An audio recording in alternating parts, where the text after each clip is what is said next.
नीटचा paper यावेळेस तरी फुटणार नाही असं दिसतंय, कारण सरकारनं मल्टी लेयर सुरक्षा व्यवस्था उभी केली आहे. सर्वात महत्त्वाचं म्हणजे जे पेपर सेटिंग करताना किंवा भाषांतर करताना पेपर फोडायचे त्यांचा सरकारनं बंदोबस्त केलाय. या सगळ्यांना आयसोलेट करण्यात आलंय, म्हणजेच सर्वांना एका ठिकाणी कोंडण्यात आलंय. कोरोनाच्या काळात जसं लोकांना लॉकडाऊन केलं जायचं तसंच काहीसं आता केलेलं आहे. जिथं या सर्व महाशयांना ठेवण्यात आलेलं आहे तिथं कुठलीही इंटरनेटची सुविधा नाही. त्यांच्याकडचे फोन काढून घेण्यात आलेले आहेत. सुरक्षा व्यवस्थेचा गराडा तयार करण्यात आलाय. ना ते कोणाशी संपर्क करू शकतात, ना कोणी त्यांच्याशी संपर्क करू शकतं. परीक्षा पूर्ण होईपर्यंत त्यांचा बाहेरच्या जगाशी कुठलाही संपर्क होणार नाही याची काळजी घेतली जाते. यहा परिंदा भी पर नहीं मार सकता अशी व्यवस्था केल्याचं सरकारचं म्हणणं आहे. पेपरची सेटिंग, प्रिंटिंग कडक बंदोबस्तात केली गेलीये किंवा जातीये. पेपर सेट करताना जे रफ वर्क केलं गेलंय ते उद्ध्वस्त करण्यात आलेलं आहे. प्रश्नपत्रिकेचे मल्टिपल सेट्स तयार करण्यात आलेत. ते एका एन्क्रिप्टेड फॉर्म मध्ये मास कम्प्युटरवर ठेवण्यात आलेत. त्यांचे बॅकअप सुद्धा तयार करण्यात आलेत. प्रश्नपत्रिकेचे अ, ब, क आणि ड असे जे लेबल होते ते बदलून नॉन स्टँडर्ड कोड तयार करण्यात आलेत. सर्व व्हर्जन मध्ये उत्तरं शफल करण्यात आलेली आहेत. त्यामुळं एखादा पोर्शन लीक जरी झाला तरी तो स्पेसिफिक पेपर सोबत जुळणारच नाही याची सोय करण्यात आली आहे.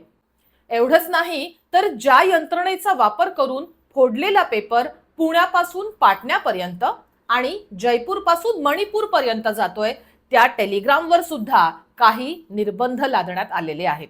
आता एखाद्यानं नीट किंवा संबंधित नाव वापरून ग्रुप तयार करायचा प्रयत्न केला तर तो आपोआप होणारच नाहीये. एवढंच नाही तर बॅकडेटनं आता एडिटही होणार नाहीये. त्यामुळंच पेपर संपल्यानंतर एखाद्या महाभागानं आपल्याकडे आधीच कसा पेपर आला होता आणि तो कसा मिळता जुळता होता किंवा सेम होता असा दावा करण्याचा प्रयत्न केला तर तो होण्याची शक्यता नाही, कारण टेलिग्रामनं असे फीचर्स आता बंदच करून टाकलेले आहेत. एनटीएचे महासंचालक अभिषेक सिंग यांच्या माहितीनुसार नीटशी संबंधित जवळपास 200 टेलिग्राम चॅनल्स किंवा ग्रुप डिलीट करण्यात आलेले आहेत. नव्यानं क्रिएट करण्याचा प्रयत्न केला तर ते सहसा शक्य होणार नाही. याचाच अर्थ असा की पेपर सेट करणारे आणि तो टेलिग्रामवर टाकून पुरवणाऱ्यांचा सध्या तरी बंदोबस्त झालेला आहे.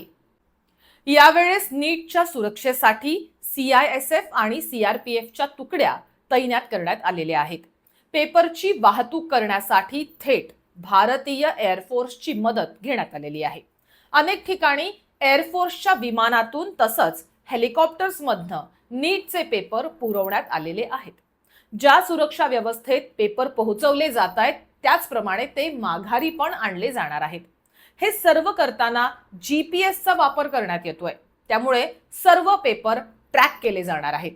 परीक्षा केंद्रांवर 45 मिनिटं आधी प्रशासकीय तसंच पोलीस अधिकाऱ्यांच्या उपस्थितीतच पेपरचं सील हे तोडलं जाणार आहे. एवढंच नाही तर सर्व परीक्षा ही CCTVच्या निगराणीखाली असणार आहे.